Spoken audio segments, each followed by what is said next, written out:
Dear student, आज हम BSc part third paper third में salinity and response to plant to salinity के बारे में डिटेल में स्टडी करेंगे। सैलिनिटी क्या होती है? सैलिनिटी से मतलब है कि जब सॉइल के अंदर जब प्लांट ग्रो करता है तो उस सॉइल में डिफरेंट मिनरल्स होते हैं, उनका परसेंटेज अधिक होता है। तब हम उसको ऐसी सॉइल जो इन सॉल्ट्स के कारण जो होता है वो ज़्यादा सैलाइन हो गई है, इस कंडीशन को हम सैलिनिटी कहते हैं। तो सैलिनिटी की डेफिनेशन होगी मृदा में घुलनशील लवण, मतलब जो भी डिजॉल्व जितने भी मिनरल्स होते हैं वो लवण जैसे सोडियम है, कैल्शियम है, मैग्नीशियम है, उनके सल्फेट और क्लोराइड की जब बहुत ज़्यादा बहुलता हो जाए, ऐसी सॉइल जिनमें इन लवणों की परसेंटेज ज़्यादा हो जाते हैं उसको हम सैलिनिटी कहते हैं। और इसी सैलिनिटी के कारण सॉइल की कंडक्टिविटी जो होती है, चालकता जो होती है वो बहुत ज़्यादा हो जाती है और उसके साथ साथ उसमें एक्सचेंजेबल सोडियम परसेंटेज ESP जो होती है वो 15 से कम हो जाती है। उसके साथ साथ सैलिनिटी बढ़ने के साथ साथ pH जो होती है वो 8.5 से भी कम हो जाती है। तो सैलिनिटी के बेस पर ही जो है वहाँ पर जिस तरह से प्लांट्स ग्रो करेंगे उनके बारे में हम डिटेल में पढ़ते हैं हम आगे, कि ऐसे प्लांट्स जो उस सैलाइन लैंड के अंदर या सैलाइन सॉइल में अडेप्ट होते हैं या पाए जाते हैं उनको हम हेलोफाइट्स कहते हैं। Hello means saline, fights means plant. तो ऐसे प्लांट्स जो लवणीय मृदा में ग्रो होते हैं उनको हम सैलाइन प्लांट या हेलोफाइट्स कहते हैं। डेफिनेशन क्या होगी? लवणता की अवस्था में उगने वाले पौधे, यानी प्लांट के जो सॉइल जो है वो उसमें लवणीय अंश जो होता है बहुत अधिक है, तो लवणता की अवस्था में पाए जाने वाले प्लांट लवणोद्भिद या प्लांट हेलोफाइट्स कहलाते हैं। इन प्लांट्स का इनको मैकडॉगल ने 1940 में डेफिनेशन दी कि लवणता की अवस्था में उगने वाले पादप प्लांट लवणोद्भिद कहलाएंगे।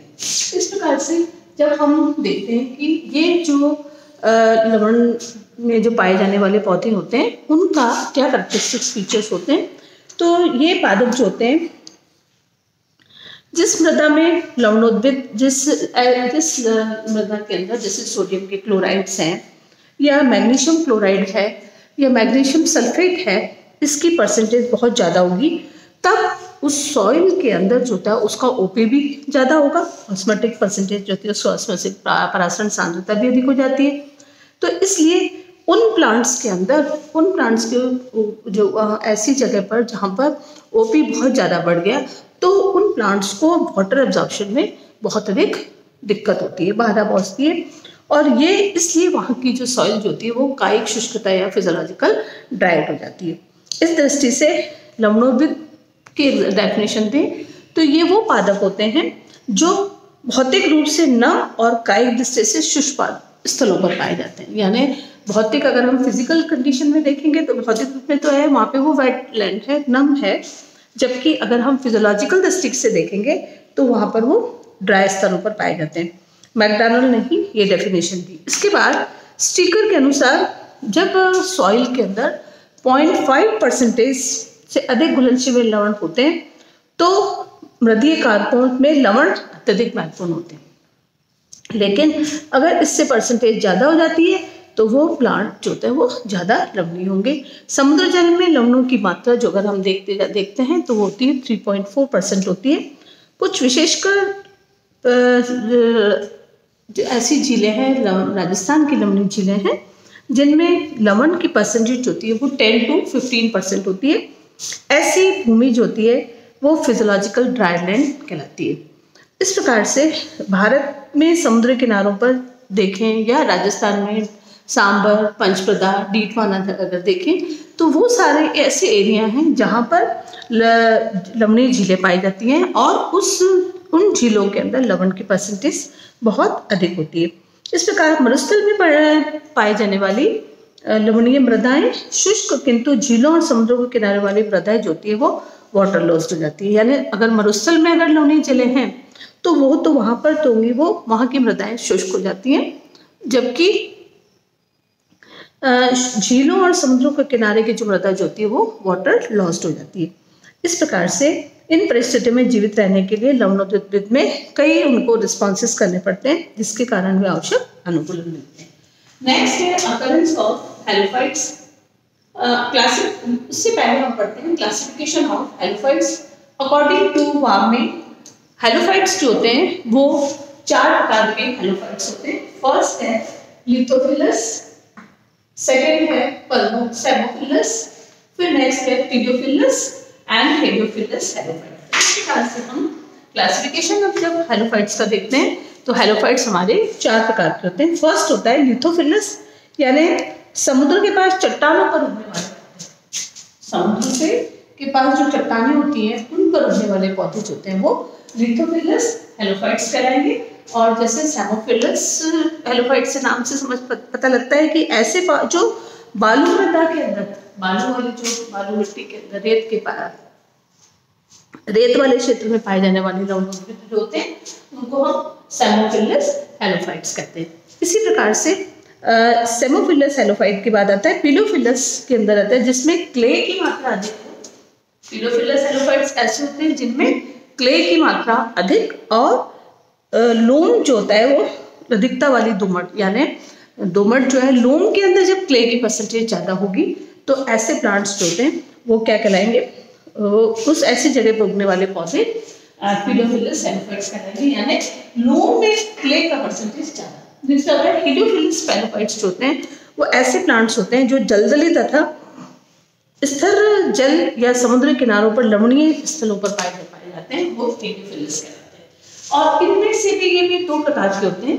फर्स्ट होता है कच्छ, जिसको हम कच्छ रागी लवणोद्भिद भी कहते हैं, कि कच्छ की दलदली और स्थिर जल या समुद्री किनारों पर उगने वाले लवणीय पौधे।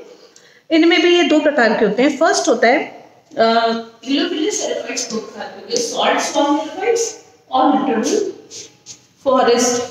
Littoral swarm forest. तो फर्स्ट जो होता है वो है सॉल्ट या सॉल्ट स्वॉर्म जो होते हैं हेलोफाइट्स का फर्स्ट टाइप है सॉल्ट स्वॉर्म। सॉल्ट स्वॉर्म ऐसे प्लांट्स होते हैं जो सॉल्टी एरिया में पाए जाते हैं, सॉल्ट लवणीय दलदली या मरुस्थल के लवणीय क्षेत्रों में पाए जाते हैं, उनको हम सॉल्ट स्वॉर्म कहते हैं। दूसरा होता है समुद्रों के किनारों के आसपास पाए जाने वाले लिटोरल स्वॉर्म, यानी स्वॉर्म फर्स्ट जो होता है वो तो हो गया सॉल्ट स्वॉर्म। सॉल्ट स्वॉर्म यानी जो लवणीय दलदली में और मरुस्थल के लवणीय क्षेत्रों में पाए जाते हैं, और तटीय दलदली जगह में जो मिलेंगे सब वो मिलेंगे वो लिटोरल कहलाएंगे। इस प्रकार से समुद्र के किनारे के आसपास पाए जाने वाले जो होते हैं वो तटवर्तीय दलदली कहलाते हैं। जब हम अकरेंस ऑफ हेलोफाइट्स की बात करते हैं तो मरुस्थल के लवणीय क्षेत्रों में जो कुछ हेलोफाइट्स मिलते हैं होता है हेलोजाइलम, सेलिकोनियम, स्वीडा, टिकोसा, साल्फोला और टेमेरिक्स। ये सब जो है इस तरह के हेलोफाइट्स हैं जिनकी मेनली अकरेंस होती है। ये मरुस्थल के लवणीय क्षेत्रों में पाए जाते हैं। इस प्रकार से तटवर्ती मैंग्रोव वेजिटेशन क्या होता है, तो मैंग्रोव वेजिटेशन में भी क्या होगा कि तटवर्ती दलदली जलाधार लवणीय स्थलों पर पाई जाती है। मतलब तटवर्ती है, समुद्र के तट के पास में है, लेकिन वहाँ पे वो दलदला है, मार्शी एरिया है और जलाधार है, जल की परसेंटेज कम होती है। लवणीय स्थलों पर पाए जाने वाली जो वनस्पति होती है वो मैंग्रोव वनस्पति कहलाती है।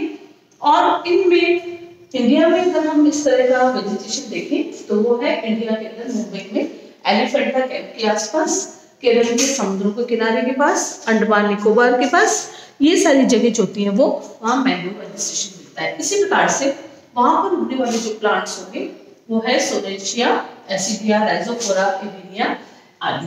इस प्रकार से अगर राजस्थान में लवणीय क्षेत्र और लवणीय झीलें जो होती है जहाँ पर ये लवणीय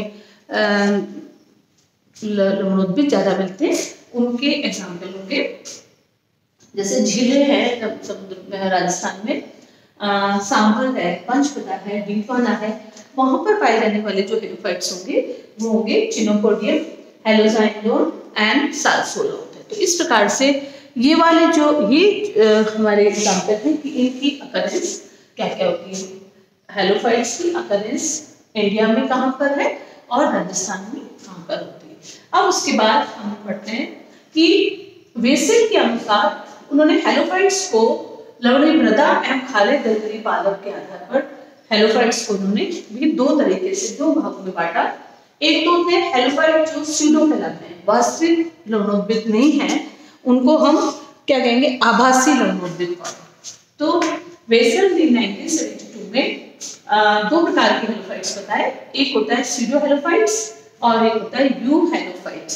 स्यूडो हेलोफाइट जैसे नाम से पता होता है आभासी हेलोफाइट्स होते हैं। ये आभासी लवणोद्भिद यानी अल्पकालिक थोड़े से टाइम के लिए लवणीय मृदा में उगने वाले पौधे, लवण मृदा से बचने वाले, खारी मिट्टी में प्राय वर्षा ऋतु में जीवन चक्र पूर्ण करने वाले पादप। तो ये इनको हम क्या कहेंगे, ये आभासी लवणोद्भिद हैं। ये लवणीय मृदा से, अल्पकालिक लवण मृदा से तो बचते हैं, थोड़े टाइम के लिए जो लवणीय मृदा होती है उससे बच जाते हैं और खारी मिट्टी में प्राय ग्रो करते हैं और वर्षा ऋतु में जीवन चक्र पूर्ण करने वाले पौधे जो होते हैं वो तो कहलाएंगे स्यूडो हेलोफाइट्स।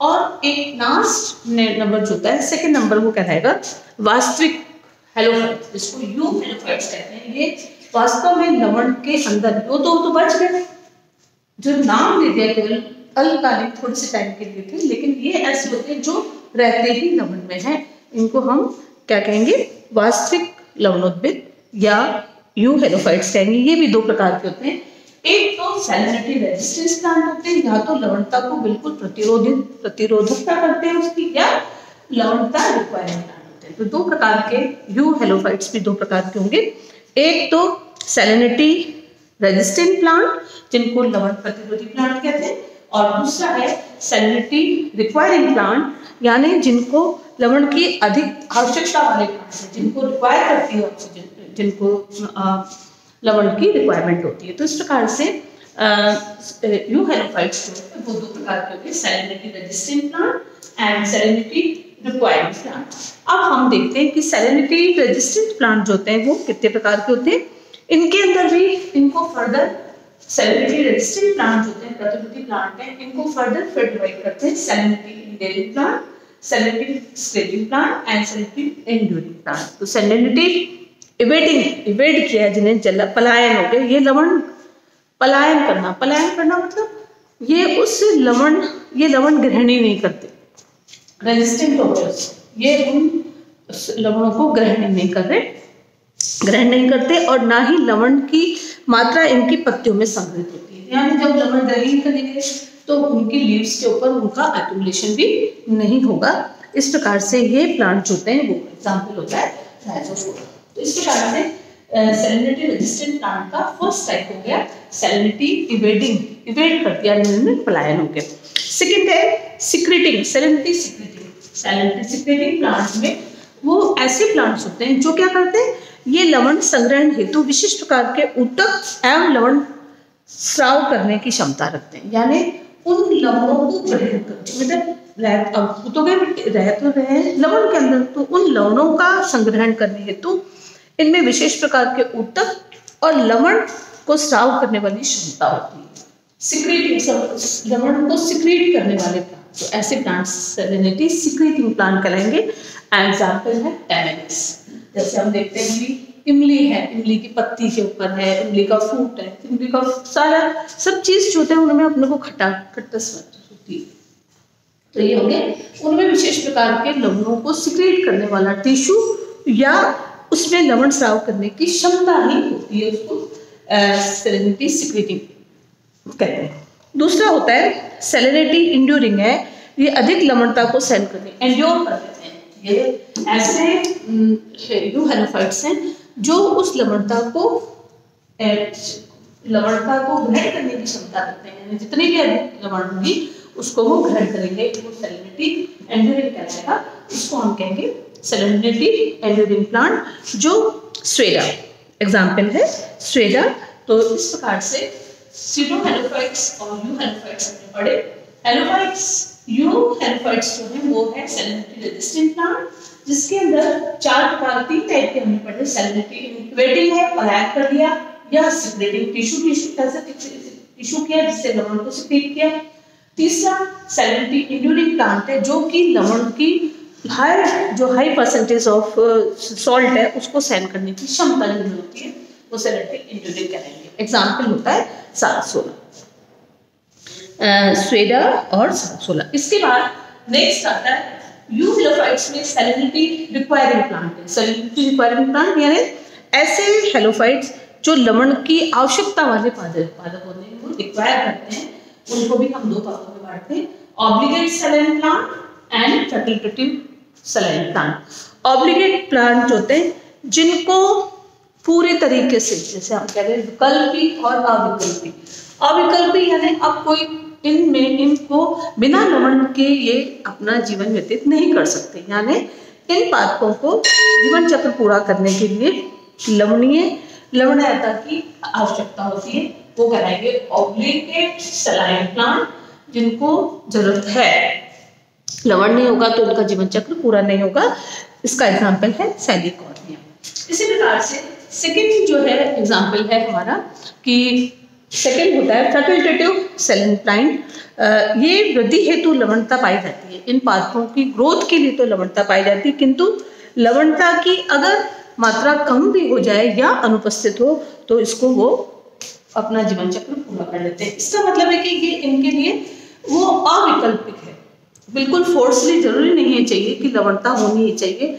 लवणता की वृद्धि जो है ये अपनी वृद्धि हेतु तो लवणता पाई जाएगी, लेकिन जीवन चक्र पूरा करने के लिए लवणता नहीं भी है तो ये लवणता ये इस बिना लवण की उपस्थिति में भी अपना जीवन चक्र पूरा कर लेते हैं। इस प्रकार से आज हमने सैलिनिटी क्या है, हेलोफाइट्स किसे कहते हैं, उनका क्लासिफिकेशन, उनकी अकरेंस के बारे में डिटेल में स्टडी किया। Thank you.